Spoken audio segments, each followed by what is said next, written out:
मेरू पर्वत पर गए थे। वहां पर व्यास महर्षि ने मेरु श्रृंगे महारम्ये व्यास सत्यवती सुतः तपश्चचार सोत्युग्रम पुत्रार्थम कृत निश्चय। मेरू पर्वत पर व्यास महर्षि ने उग्र तप किया है। जपन्नेकाक्षरम मंत्रम वाग्बीजम नारदाच्छ्रुतम।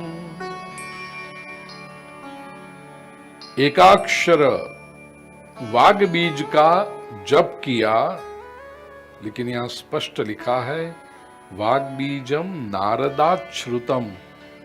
ऋषि नारद जी के पास से उन्होंने ये मंत्र लिया और उसका जप किया।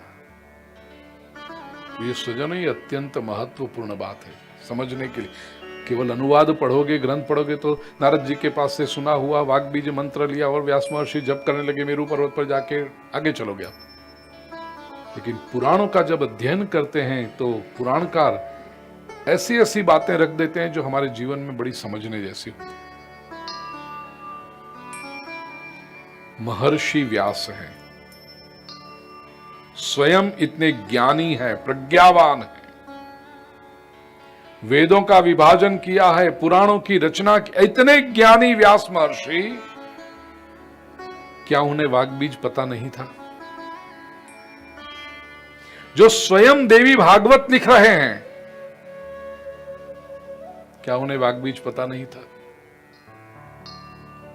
प्रिय स्वजनों, यहां जो समझने वाली बात है, जब भी आप साधना करें और उस साधना को सफल यदि करना हो तो मंत्र का जाप तो करना पड़ेगा, लेकिन याद रखें वो मंत्र गुरु मुख से लिया हुआ हो, मंत्र की दीक्षा प्राप्त की हो।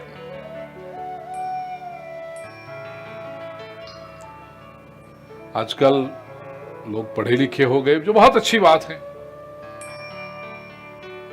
सभी वर्तमान पत्रों में वीकली एक पूर्ति आती है, वो स्पेशल एडिशन होते हैं ना, क्या कहते हैं, वीकली एक सप्लीमेंट आती है। कभी धर्म के बारे में, कभी इसके बारे में, कभी स्पोर्ट्स के बारे में, कभी महिलाओं के बारे में, एक एक रोज हफ्ते भर में होती है। उसमें धर्म की जो पूर्ति आती है, धर्म की सप्लीमेंट आती है, उसमें यही आर्टिकल होंगे। हर हफ्ते नया नया आर्टिकल पढ़ के, नए नए मंत्र, नई नई उपासना, नए नए ये, और लोग ट्रायल एंड एरर करते रहते हैं। उस पेपर में ये मंत्र आया था, या इनके पास से ये मंत्र सुना, उधर ये पढ़ा, और कुछ नहीं तो गूगल गुरु के पास से सुना, क्योंकि अब सब एट द फिंगर टिप हो गया। क्यों किसी से पूछें, गूगल कर लो। अब गूगल में जो कचरा किसी ने अपलोड किया वो आप डाउनलोड कर रहे हो, उसकी ऑथेंटिसिटी तो कौन वेरीफाई करेगा? और जो जिसका वो क्षेत्र नहीं है वो कैसे करेगा? आप अपने क्षेत्र की बात गूगल पे देखोगे तो आपको पता चलेगा कि इसमें कितना सही है, कितना गलत है। लेकिन जो अपना क्षेत्र नहीं है, वो जब गूगल पे देखेंगे कि ये स्क्रीन पे जो आ रहा है वो सही है, तो गड़बड़ होती है। प्रिय स्वजनों, व्यास महर्षि को मंत्र नहीं आता था, ये ऐसा नहीं था, लेकिन फिर भी उन्होंने नारद जी के पास से मंत्र दीक्षा ली है और अनुष्ठान का आरंभ किया।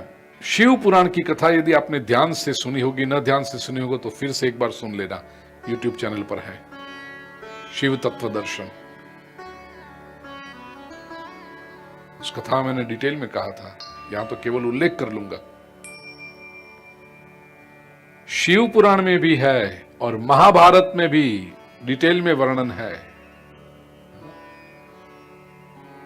भगवान श्री कृष्ण ने ऋषि उपमन्यु के पास से शिव मंत्र की दीक्षा ली है, मैंने बताया था शिव पुराण में।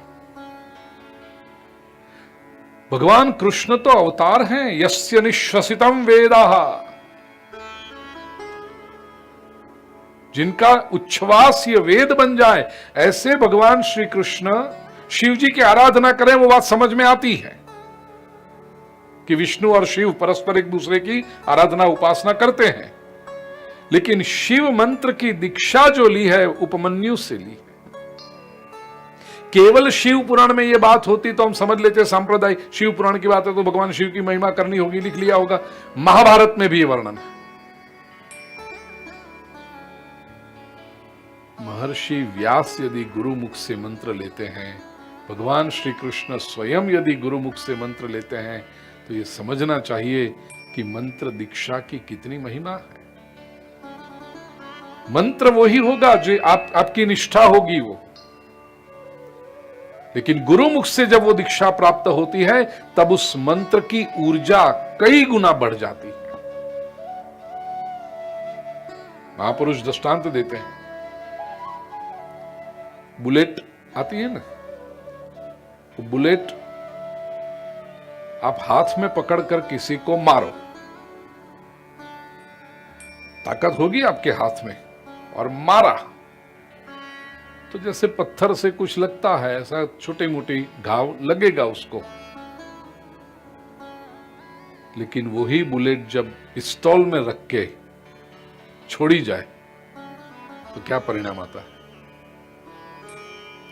बुलेट वही थी, प्रहार भी वही हुआ, फर्क पिस्तौल से पड़ गया।